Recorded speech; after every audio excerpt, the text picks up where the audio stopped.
भक्तजनों, पिछले वीडियो में हमने आपको अपरा एकादशी की पूजन विधि मुहूर्त के बारे में बताया था। अब इस वीडियो में हम अपरा एकादशी की कथा बताने वाले हैं। कथा जरूर सुनिएगा।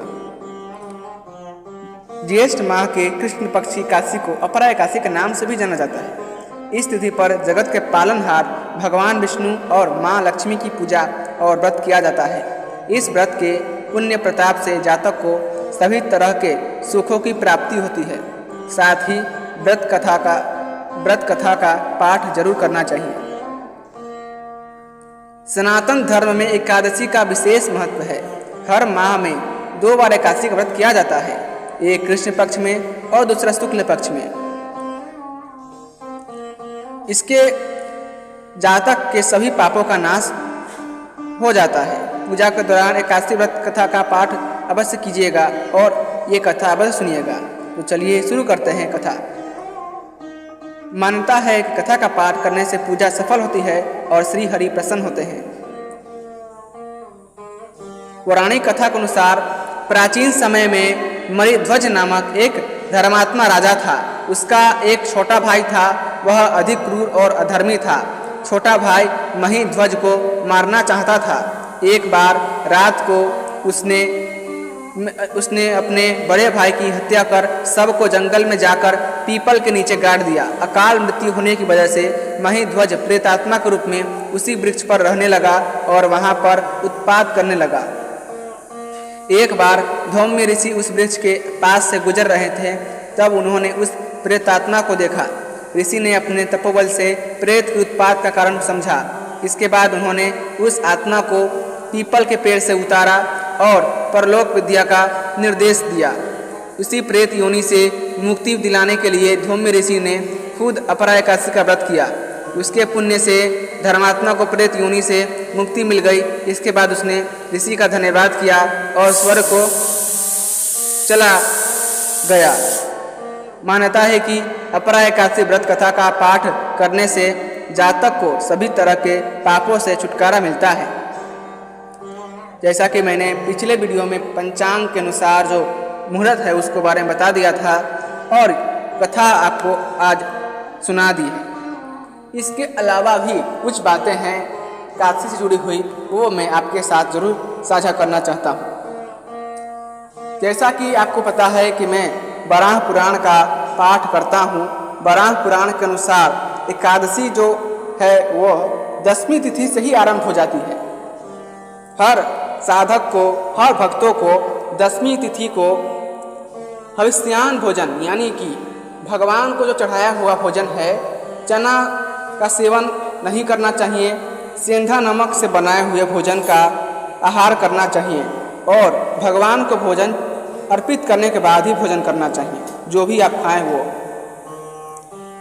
वैसे देखा जाए तो एक बार भोजन लेने के बाद उठना नहीं चाहिए तथा भोजन ग्रहण नहीं करना चाहिए। जितना आप खा सकें उतना एक बार में ले लीजिए और भोजन कर लीजिए तथा सुबह में आप कोशिश करें भोजन न करने की और दोपहर और शाम को थोड़ा थोड़ा हो सके जितना आपको भोजन खा सकेंगे उतना आप भोजन कर लीजिए। और एकादशी से एक रात यानी कि 10वीं के रात को आप भर पेट भोजन कर सकते हैं, लेकिन आप एक बार ही समस्त भोजन को ग्रहण कीजिएगा। और एकादशी तिथि को आप अच्छे से, यदि आपको कोई बीमारी है, डायबिटीज़ या फिर कोई दूसरी कोई बीमारी है, तो आप नमक का सेवन कर सकते हैं, परंतु सेंधा नमक ही होना चाहिए। इससे आप व्रत कर सकते हैं आसानी से तथा आप एक समय भोजन कर सकते हैं, परंतु अनाज का सेवन नहीं कर सकते। इसके अलावा और भी बहुत जरूरी बातें हैं, वो ये है कि द्वादशी तिथि के दिन जब तक आप ब्राह्मण को भोजन नहीं कराते तब तक आप भोजन नहीं कर सकते। यथार्थ रूप में बात किया जाए तो आपको ब्राह्मण को भोजन कराना ही पड़ेगा, तो ही आप भोजन कर सकते हैं। यदि ब्राह्मण न मिले तो गाय को भोजन कराने के बाद उसके बाद आप आराम से पारण कर सकते हैं। पारण करने के बाद आपको द्वादशी तिथि की आराम से हविष्यान्न भोजन ही करना है।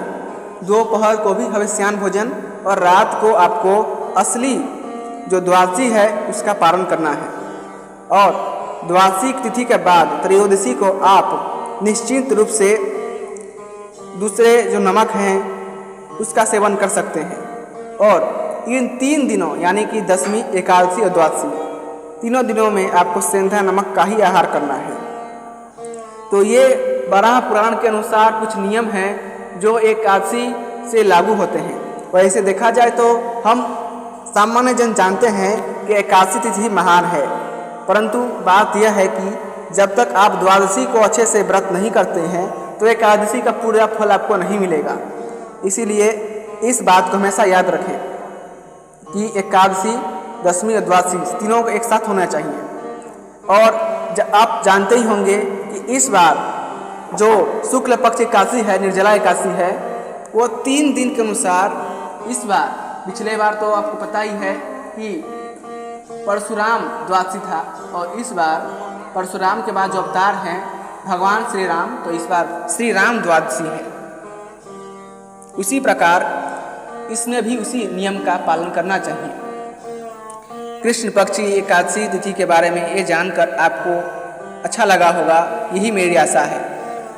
तो वीडियो को जरूर लाइक कीजिएगा, चैनल को सब्सक्राइब कीजिएगा और अपने बंधु बांधवों के साथ अवश्य शेयर कीजिएगा। धन्यवाद। जय श्रीमन नारायण।